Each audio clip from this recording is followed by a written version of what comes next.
Hello viewers, আসসালামু আলাইকুম and welcome back to my channel. আশা করি আপনারা সবাই অনেক ভালো আছেন ইনশাআল্লাহ। আল্লাহর অশেষ রহমতে আমরা অনেক ভালো আছি। আপনারা কে কোথা থেকে ভিডিওটা আমার দেখতেছেন প্লিজ কমেন্ট করে জানাবেন, এবং এখনই যারা আমার চ্যানেলটাকে সাবস্ক্রাইব করেননি তা এখনই আমার চ্যানেলটাকে সাবস্ক্রাইব করেন এবং পাশে থাকা ছোট্ট বেল আইকনটি প্রেস করবেন যাতে আমার প্রতিটা ভিডিও নোটিফিকেশন আপনারা পেয়ে যান। তো এই যে দেখতেই পাচ্ছিলেন যে আমার যে বক্সটা দেখাচ্ছি, এটা আমার বোন আমার জন্য রান্না করে নিয়ে আসছে, স্পেশালি আমার জন্য নিয়ে আসছে। তো কিছু ভর্তা ছিল আর বোয়াটা, সেটা সকালের ওইটা থেকে আমি ব্লগটা শুরু করতেছি। এদিকে আমার আম্মু রান্না করতেছে, এদিকে ডিম ভাজতেছে, আর এদিকে ডাল রান্না হয়েছে, ভাত রান্না হয়েছে, আর অন্য পাশে চুলায় ডিম ভুনার জন্য মশলা কষাইতেছে। তো এই যে ভালোভাবে মশলা কষানো, আর এই যে এদিকে আমার আম্মু আলু সিদ্ধ করছে ভর্তার জন্য, ডিমও ভাজা হয়ে গেছে। অন্যদিকে এই যে আমি ফ্রেঞ্চ ফ্রাই বানাবো, তাই 5-6টা আলু এভাবে ফ্রেঞ্চ ফ্রাই শেপে আমি কেটে নিছি। এটাকে এখন ভালোভাবে ধুয়ে নিব এবং 2-3 বার ধোয়ার পরে ভালো পানি দিয়ে আমি কমপক্ষে আধা ঘন্টা এটাকে পানিতে ভিজিয়ে রাখবো, নর্মাল পানিতে। এটা প্লেট দিয়ে ঢেকে রাখবো, এবং ফ্রেঞ্চ ফ্রাই ক্ষেত্রে 1 ঘন্টা ভিজালে ওটা ভালো হয়।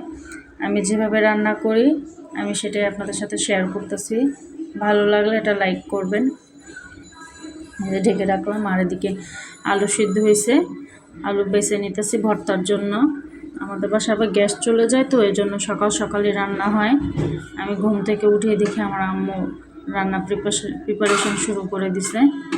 তো আমার আম্মু আবার অন্যান্য কাজ থাকে, তো কাজের ফাঁকে ফাঁকে আমি যতটুকু পারি আম্মুকে একটু সাহায্য করি।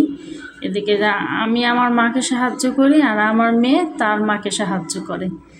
দেখেন আমার মেয়ে আমার সাহায্য করার জন্য আলু ছিলে দিতেছে। বাচ্চা মানুষ, ও যতটুকু করে ইনশাল্লাহ মাশাল্লাহ। আপনারা সবাই দোয়া করবেন আমার মেয়েটার জন্য, সে যেন সুস্থ সবল ভালো থাকে। এদিকে আমি নাস্তা টাস্তা করে আমার মেয়েকেও নাস্তা খাওয়িয়ে সবাই নাস্তা করে, যেদিকে দুপুরবেলা আমার ছোটো বোনকে পড়াইতে বসছি। তার আবার বিকালে পড়তে বসতে চায় না, বিকালে একটু ঘুম আসে, তো সকাল স্কুলে যায়। তো দুপুর টাইমে একটু ফ্রি টাইম, সন্ধ্যার পরে আবার স্যার আসে পড়তে বসে, সেজন্য আর পড়ানো হয় না। আর এই যে আমার মেয়ে বইয়ের জন্য কি কান্নাকাটি করতেছে, খেলনা দিয়ে সে খেলবে না, মুস্কান পড়তে বসে ওরই ওই বই খাতা নিয়ে ও এখন পড়ব। কলম দেওয়া হয়েছে, ওর মুস্কানের আগের বই দেওয়া হয়েছে, সে ওইটা নিব না, সব ছুঁড়া ফালাই দিতেছে, শুয়ে শুয়ে কান্না করে। তা আমার আম্মু কান্না করতেছে দেখে এই জন্য ওরা বাইরে নিয়ে গেল, যেন কান্নাটা থামে। ওরা ঠান্ডা করার জন্য বাইরে নিয়ে গেছে। ওদিকে মুস্কান পড়তেছে, আমার আম্মু পান খাইবো, তো সুপারি কাটতে বসছিল। নাতি বিরক্ত আর পারল না, তাই আম্মু ওরে নিয়ে বাইরে গেল, আর আমি এদিকে আম্মুর সুপারি কেটে দিতেছে। আমি কিন্তু সচরাচর কাটি না, তো যতটুকু পারি আম্মুকে দেখছি ওইটাই আর কি চেষ্টা করতেছি কাটার জন্য। আপনারা কি কেউ কীভাবে কাটছেন নি, দাদি নানিরে কাইটা খাওয়াইছেন নি, জানায়েন আমাকে। এই সুপারি কাটার মোমেন্টটা আমি আপনাদের সাথে শেয়ার করার জন্যই ভিডিও করতেছি, কারণ আমার খুব ভালো লাগতেছিল সুপারিটা কাটতে, তো ভাবলাম একটু ভিডিও করে নিই। যেদিকে আম্মু একটা সুপারি কাটছি, আমার আম্মু প্রতিদিন কাটটা যখন লাগে তখনই কাইটা নেয়, একসাথে বেশি করে কাইটা নেয় না। আর এই যে আমি সুপারি কাটার পর এখানে আসলাম, 1 ঘন্টা হয়ে গেছে। তো এই 1 ঘন্টার পরে আমি আসলাম, আলুটা সুন্দর দেখুন ভালোভাবে হয়ে গেছে। এখন এটার আমি আবার একটু পানিটা ঝরাইয়া এখন আবার ভালো পানি দিয়ে আমি একটু সিদ্ধ বসাবো চুলায়। একটু তেমন বেশিও সিদ্ধ করবো না, আবার একদম কমও না, একটা মিডিয়ামভাবে আলুটা সিদ্ধ করব। চুলা ধরিয়ে আমি বসাই দিলাম। এখন পরিমাণ মতন কিছুটা লবণ দিয়ে দিব, যাতে সিদ্ধের সাথে লবণটা ভিজে পরে যেন খাইতে ভালো লাগে, যেন আইন না লাগে। আমি আমার ভাষায় নর্মালি আমি যেভাবে কথা বলি আমি সেভাবেই শেয়ার করতেছি আপনাদের সাথে। আপনার আবার আমি অতটা তো দেখেন কথা বলতে বলতে এটা বলক চলে আসছে এবং হয়েও গেছে, এই জন্য আমি ঝরা দিয়ে দিতেছি।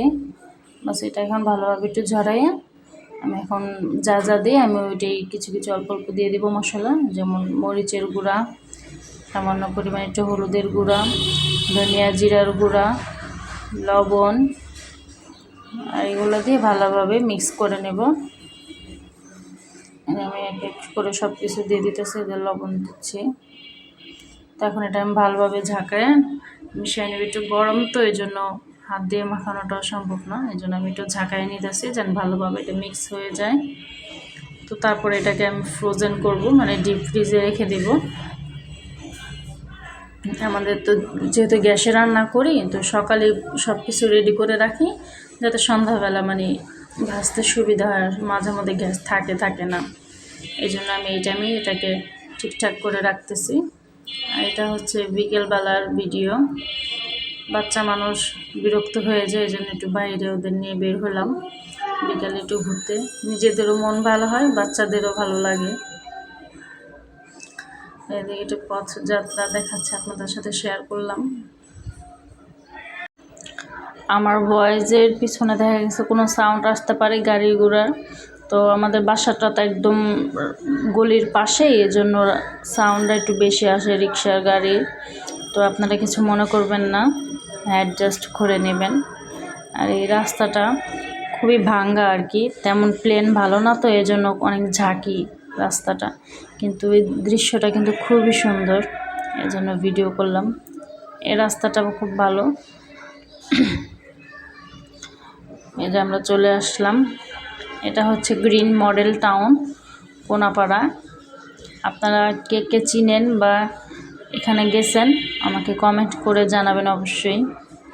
এদিকে দেখুন অনেক বাচ্চারা খেলাধুলো করতেছে, রাইড আছে বাচ্চাদের বড়দের। এই যে আমি আমার